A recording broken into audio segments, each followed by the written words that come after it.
Most of the protesters have been arrested, so we're kind of it's last man standing, so we're just gonna get out of town.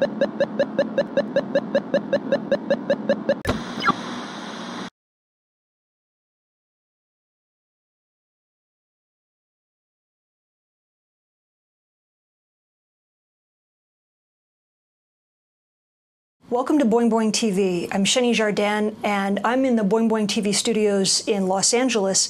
And joining us here on Skype are Ryanne Hodson and Dedman, who are in Beijing. They're there with Students for a Free Tibet. They've been documenting a number of tech art protests that have been happening over the past few days. And they're going to talk to us a little bit about what they've witnessed. Jay and Ryan, how long have you been in Beijing? Let's see, we've been here for about 10 days. How did you end up coming over to Beijing? We were asked to come to be witnesses to their protests. So we show up when something's going to happen, and we make sure we can document it and then get it up online. And the problem we've come across is just how aggressive the Chinese government is anytime anyone in public says anything about Tibet. Like, as soon as a flag comes out, a sign, there are police in plain clothes that just swoop down. So some of these protests might only be 20 seconds long.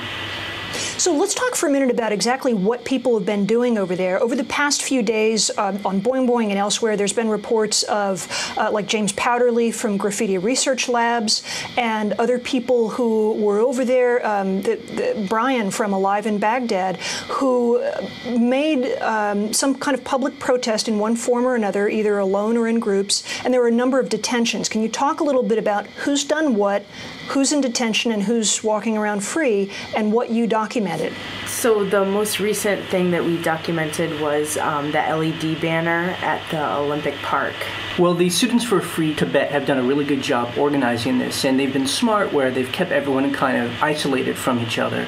So if one person gets caught, everyone doesn't get caught. And so, yeah, so right now, like, James and Brian are in detention right now, and we still haven't heard from them for 3 days.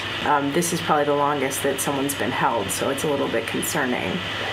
Well, Jay and Ryan, when we first got some of these reports from some of the people who work with Students for a Free Tibet and other people who are over there, you know, I blogged them on Boing Boing, and some of the first comments that came through from people who were not sympathetic to this work was, what the hell are you guys doing over there? You're just, these are sort of egotistical gestures. You're not really going to change anything. You know, come on, LED throwies, who cares about that? You're just drawing attention to yourselves. What do you say to those people? Why do these kinds of actions matter? And why do they matter enough for you that you're over there documenting them at some degree of risk? Sure.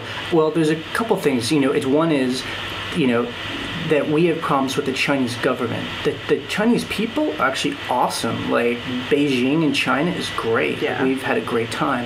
But it's the government that we have a problem with. Number two is, you know, the reason why we, like white Westerners, are here is because if Tibetan people or Chinese nationals were to do what we're doing, they would be thrown into a prison indefinitely. And it would be a dark hole that, you know, no one would know when they would come out. And number three is, all over Beijing, they are pushing this idea of one world, one dream. It's plastered everywhere. On TV, on the walls, and it's a farce. We've heard some reports that protesters in Tibet, I think one of the directors of Students for a Free Tibet said something about a female Tibetan protester in a village somewhere outside of Lhasa was shot today for unfurling a Free Tibet banner? Right. We've only read that on the internet as well, but, you know, one problem that the mainstream media is having is that they cannot take a train to Tibet to find out. I mean, there's now a new train line, and journalists were told they would be able to travel anywhere in China, but they aren't. Some of the other commenters that we keep seeing coming back into the Tibet-related threads on Boing Boing will say things like, well, you know, the United States hardly has a clean human rights record. Look at Guantanamo. Look at these detentions of people who aren't even being called prisoners. Why don't you guys start dealing with human rights abuses at home? Why are you flying all the way over to Beijing to do this? Well, I mean, I think that we are from America, but we don't represent the U.S. government. And I think many of us have equal problems with the U.S. government, and many of us do take part and do what we can to try and stop that as well. When you go to a place like this where the information environment is hostile, do you take special precautions in how you upload that information? Actually, we've been uploading to a secure server using SFTP. And we do encrypted chats as much as possible. And that's why we're not talking over the telephone line right now. That's why we're on Skype. Right. So, we do take those kind of precautions, and we just try to lay low and delete our footage and just have no evidence that we're anything but tourists. Now, if we were caught doing this, we would be handcuffed and deported and kicked out of the country. So you guys were planning on staying in Beijing for a number of days. But as I understand it, you're at this point trying to get the next flight out. At this point, most of the protesters have been arrested, so we're kind of it's last man standing. So we're just going to get out of town and be safe. Dedman and Ryanne Hodson, travel safe, and thank you for taking time out of your work and out of your travel to talk with us at Boing Boing TV. Thanks a lot. Thanks.